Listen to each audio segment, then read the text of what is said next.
संघर्ष हमारे जीवन में बहुत ज्यादा रहे हैं, लेकिन हमारी पढ़ाई को लेके हमारे बाबूजी ने कभी भी मतलब है कि कोई समझौता नहीं किया। उसके लिए उन्हें जो भी करना पड़ा। एक समय ऐसा था कि रहने के लिए घर नहीं था, तो फिर स्थिति ऐसी आई कि कैसे रहा जाए, मतलब कैसे क्या हो जाए। तो माँ लोग चली गई मामा घर, माँ और दोनों छोटी बहन। हम नहीं गए क्योंकि हमारी पढ़ाई थी। 5वीं कक्षा का मैं विद्यार्थी था उस समय। तो मुझे आज भी याद है कि एक आदमी केवल सहयोग के लिए लिया गया था और बाकी ईंट मैं पकड़ाता था। बाबूजी खुद कर नहीं लेते थे और खुद मिट्टी का गारा से बनाया गया घर है ये, और खुद ये सब किए थे। तो ये सब जिंदगी के अनुभव है। मैं इसे कभी भी संघर्ष मानता हूँ इसको। दुख नहीं है, ये संघर्ष है। दुख और संघर्ष में अंतर ये होता है कि दुख होता है कि जिसकी क्षतिपूर्ति नहीं हो सके, किसी माँ के लिए उसके बेटे से अलग हो जाना या असामयिक मृत्यु, ये सब दुख है। लेकिन ये तो जीवन के अनिवार्य अंग है, इसको संघर्ष कहते हैं और संघर्ष हर एक के जीवन में है।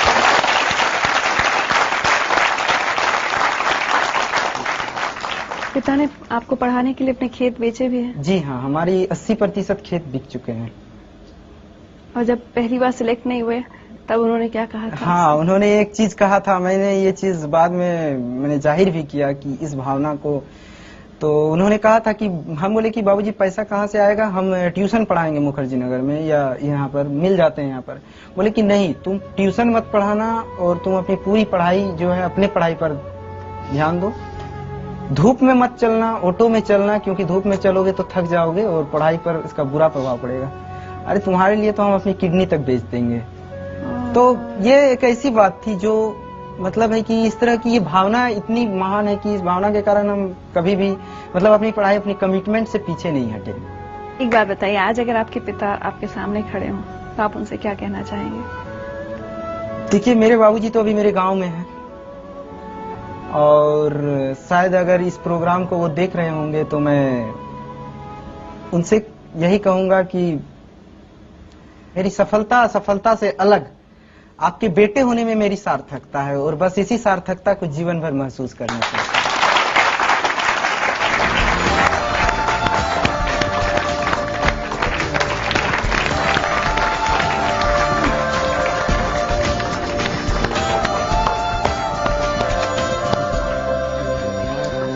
ये तो सरप्राइज।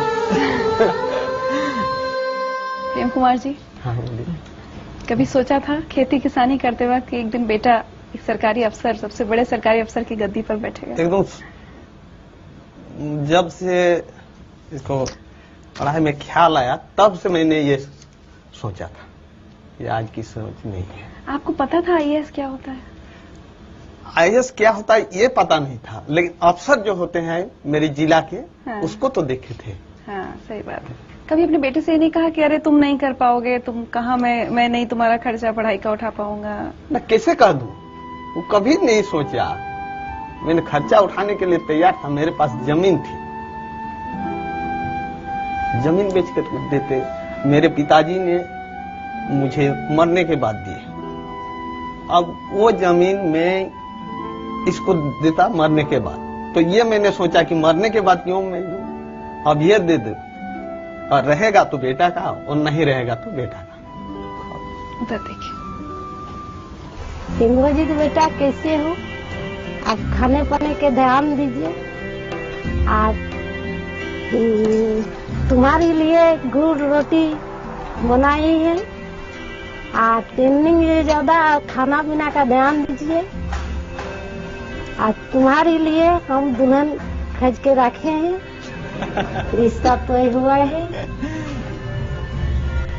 खाना आपको तैयारी गुड़ रोटी है।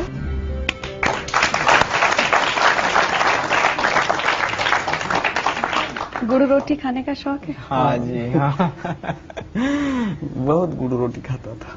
आपसे सारे देश के पिता सीख लें, एक मिसाल कायम की है आपने कि किस तरह से एक पिता अपने बेटे से ये तक कहता है कि मैं ये नहीं कहेंगे कि कोई अपनी किडनी बेचे, लेकिन आपने एक मिसाल कायम की है कि अपना सब कुछ कुर्बान कर बेटे को पढ़ाया, खेत बेचे।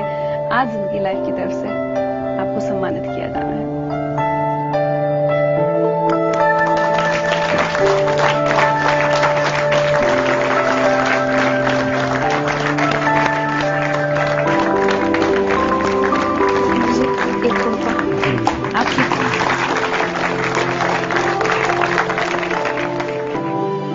जैसे आईएएस बने ना तो ये बोला यार थानेदार की नौकरी छोड़ देंगे क्या अब।